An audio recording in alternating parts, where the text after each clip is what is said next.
Thank you for taking time out to watch the Great Plains Athletic Conference Week 11 training tape.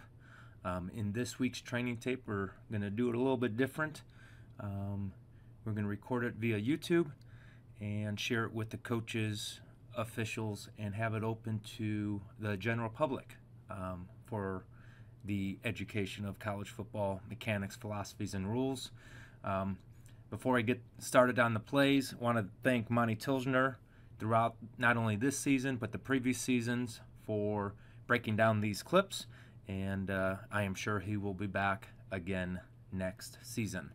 After we go through the clips, I will give recognition to the officials that will be representing the Great Plains Athletic Conference in the playoffs for the NAI playoffs, and then also take a look at what 2024 will be looking like in case you're watching this training video and you want to be a college football official. I'll give information of that process. With no further ado, let's go to our first clip. So first we have, is this catch, no catch, judgment, and then philosophy?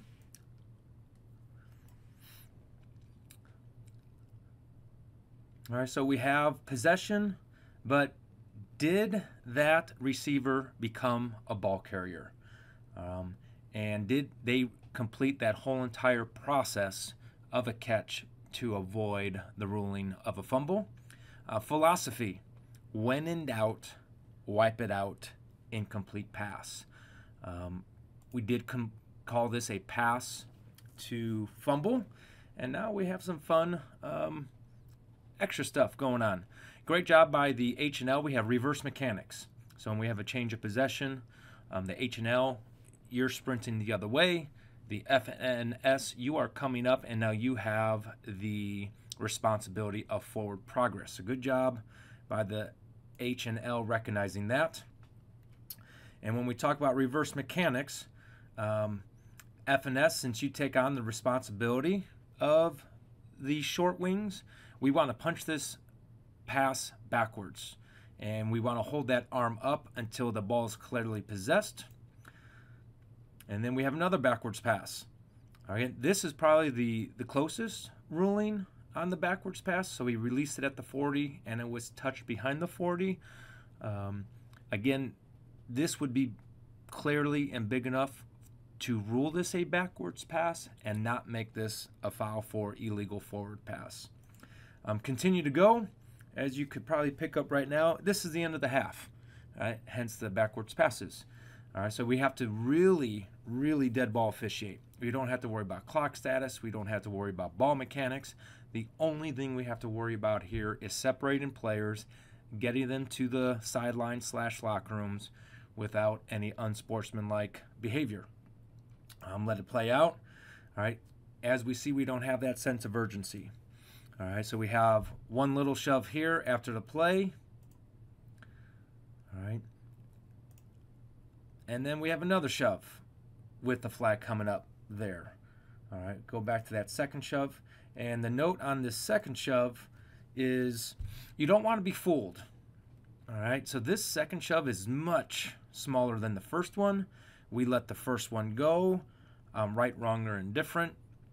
But this player did a little acting job, and fish out of water goes down to the ground.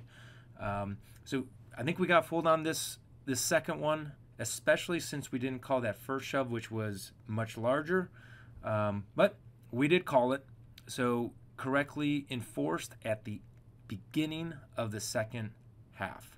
So the big ones, the UNRs, the UNSs, after the play is clearly over of the second quarter, we're going to carry it over to the second half. So a lot of things to learn from this play. Number one, when in doubt, wipe it out, incomplete pass. Number two, change of possession, good reverse mechanics. Any backwards pass, punch it backwards until it's caught. And then dead ball officiating. Help separate those players. Our voice and presence will prevent a lot of escalation at the end of the play. This is another look at just the pass. Catch, no catch from the end zone angle. All right, so we have clear possession as he comes down, ball's out. All right, that would be a cheap fumble. Incomplete pass, and go to halftime. All right, so we have forward progress, late hit, dead ball officiating on this play. As this play goes, ball carrier is going towards the sideline, hit in bounds, and driven sideways or forward out of bounds. That's going to determine the forward progress spot and stopping and keeping that clock running.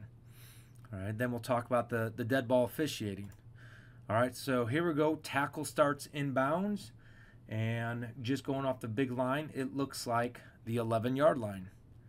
And he's driven out sideways, one continuing act by the defender. All right, so since it's part of the same act, this is a good no call for late hit out of bounds or unnecessary roughness, and this is great dead ball officiating by both officials getting to the players. H, you're keeping your eyes on the players.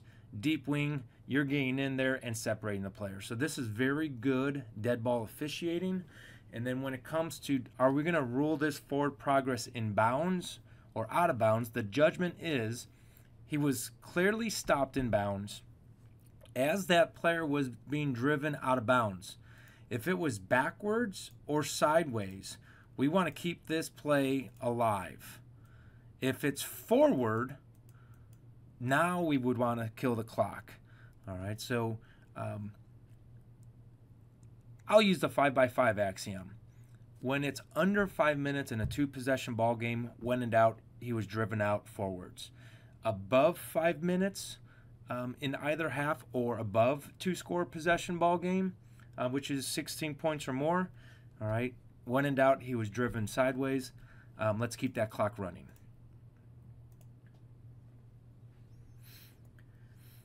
Offensive holding.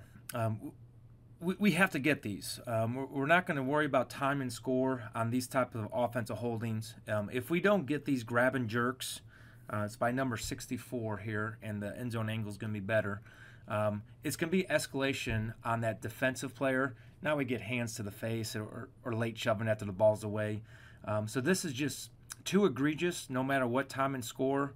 And then obviously we have the result of the play as an interception. So that's the play we're watching. Whenever we see these actions, grab, restrict, throw down, it affects the play because it opens up that throwing window. All right, so with proximity and timing, it opened up that throwing window for number 8.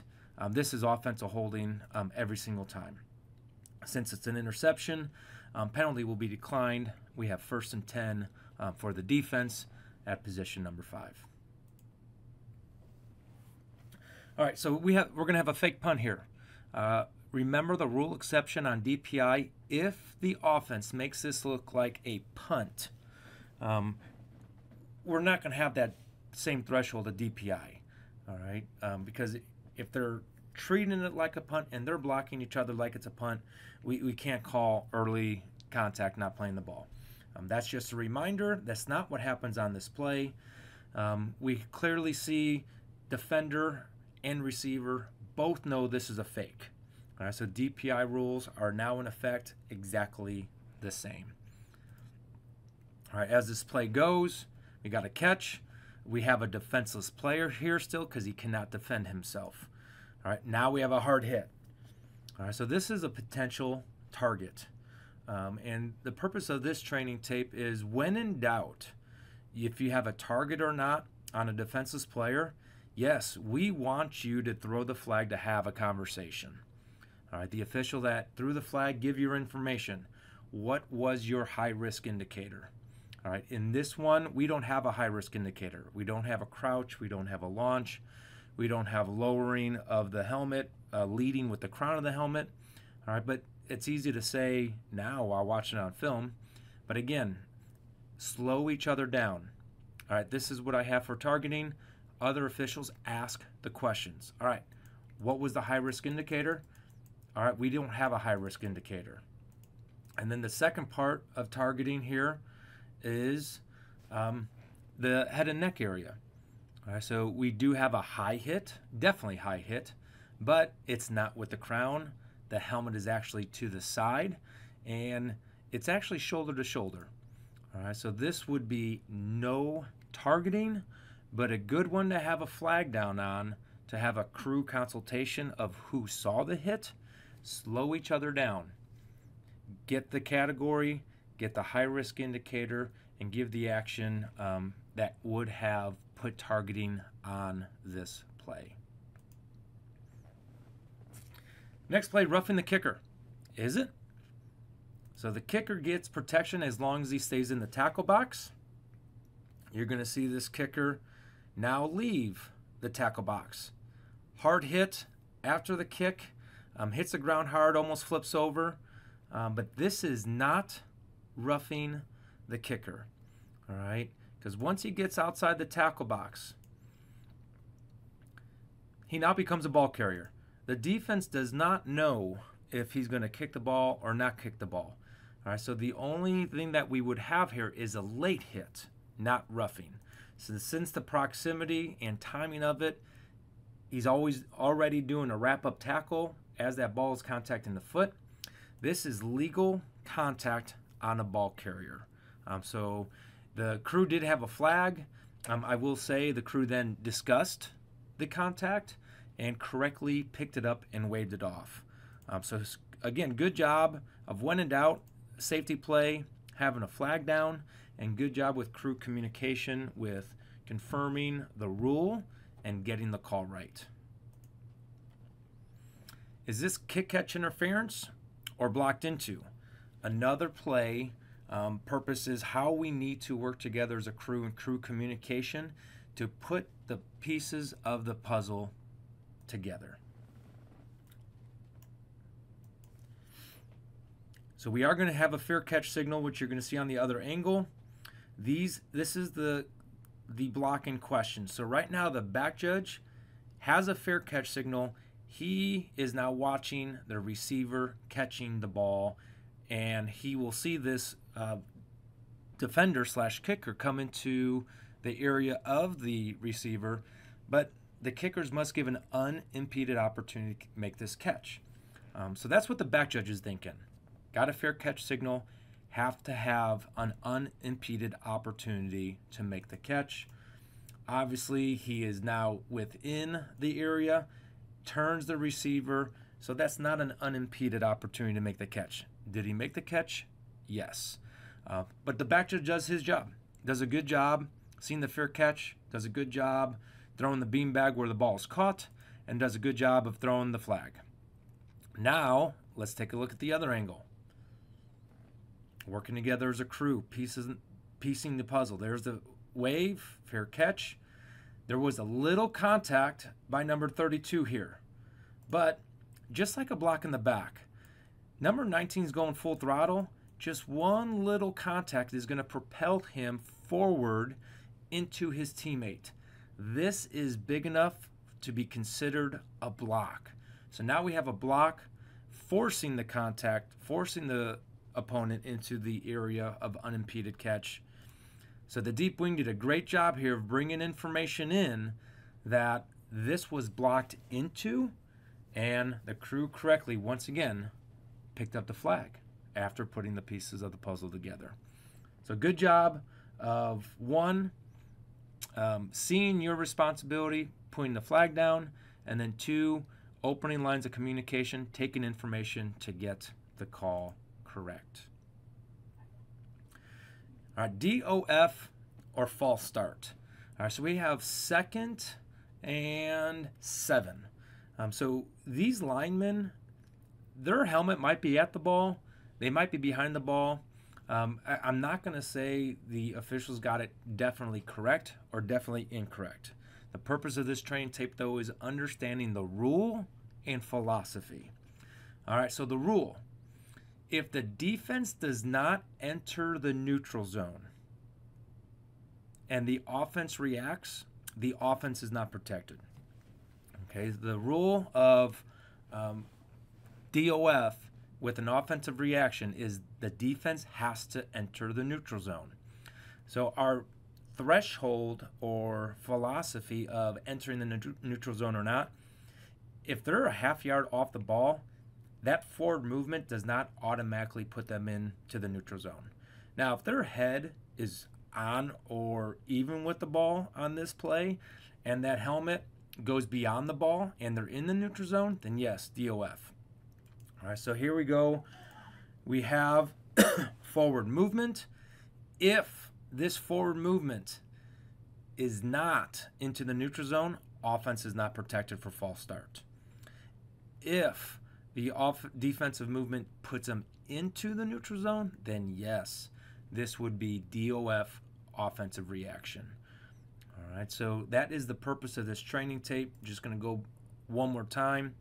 2nd and 7, so it's not automatic. Forward movement does not put them in. Defense does move forward. We do have a offense reaction. If the judgment was inside the neutral zone, correctly false start. If the judgment was defense was not into the neutral zone, this would be a false start on the offense.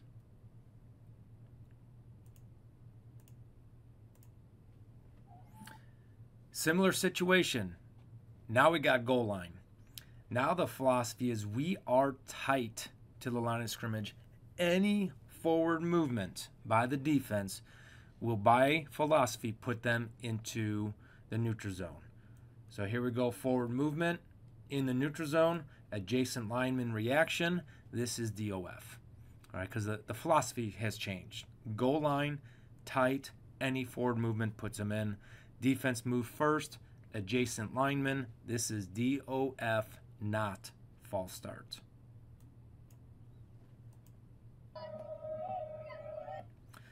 All right, so chop block, talk about keys. All right, this is the second half as we are in the third quarter. So the H is on top of the screen. So the back judge is going to go towards the H's side of the field. So H, you have this back in the backfield.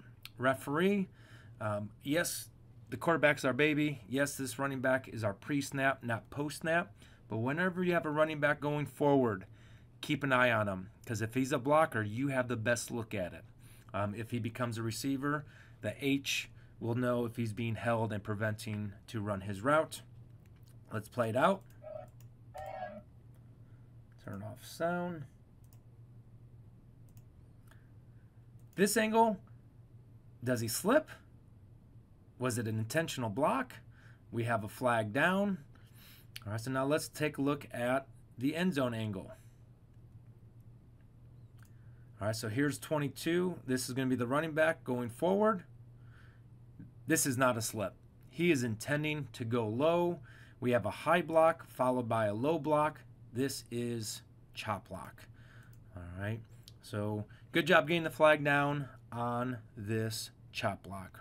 R, going with that running back moving forward. Another potential target, all right, and we'll see what we have for high risk indicator and categories.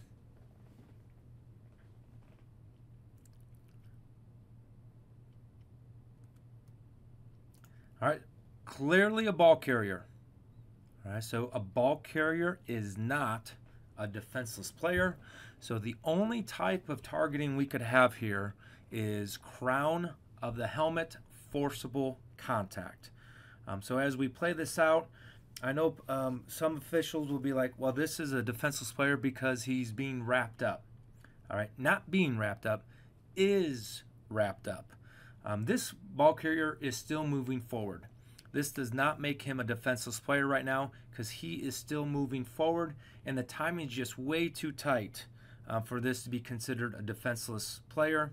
Let it play out. All right, so now we know we only have crown of the helmet. All right, there's no high risk indicator here. All right, we have a change of level, which is a low risk indicator here. All right, as we play this, the defender actually keeps his head up and does not drive through the opponent.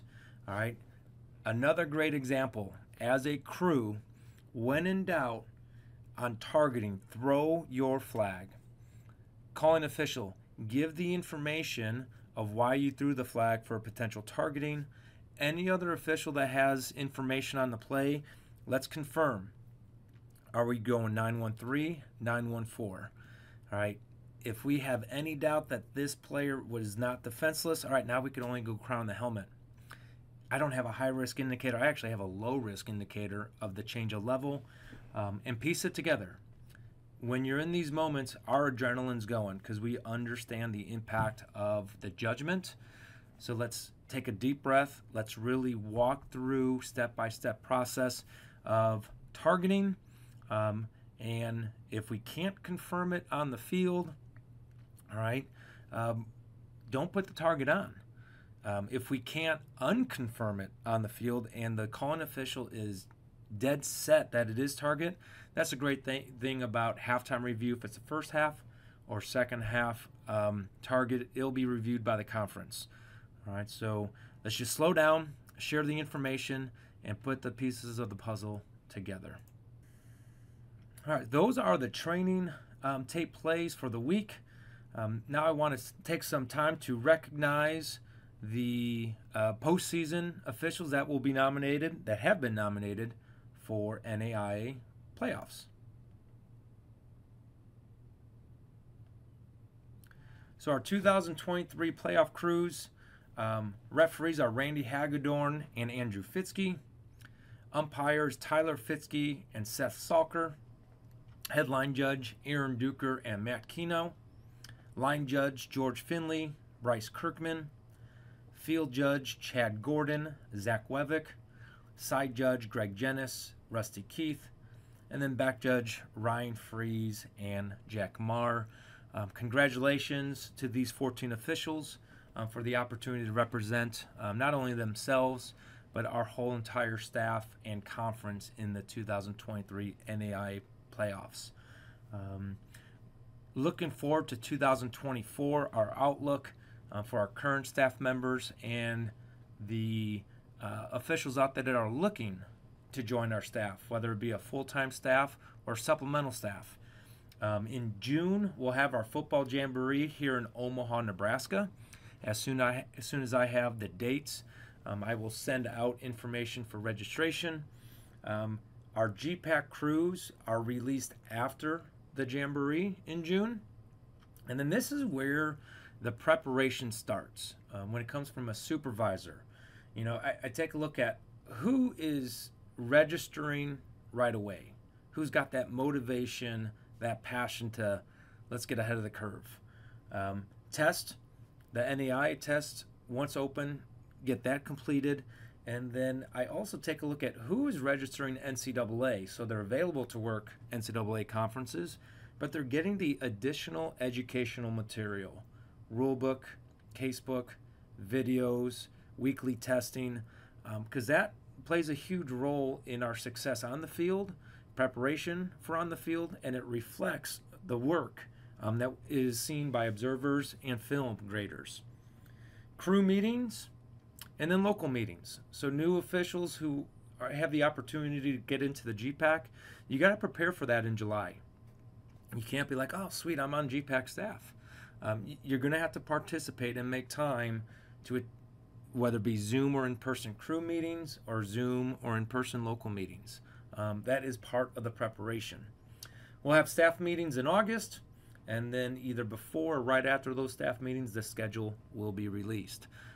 Though we're not done with the 2023 season, wanted to give sort of recognition of our playoff crews, playoff officials, and then how 2024 is going to play out. With that being said, this will be our last training tape for the Great Plains Athletic Conference. Those coaches watching the tape, thank you for your communication and assistance in turning in plays and taking time to watch these training tapes to make not only yourself more knowledgeable, but your team's more prepared for the season and games. For the teams that will be representing the Great Plains Athletic Conference in NAIA playoffs, good luck, safe travels, and safety again for everybody involved. Look forward to seeing a lot of great success, not only for the officials, but also our teams representing the Great Plains Athletic Conference in playoffs. With no further ado, officials, have a great week of NAIA GPAC football. Coaches, let's make the most of this last week of the regular season.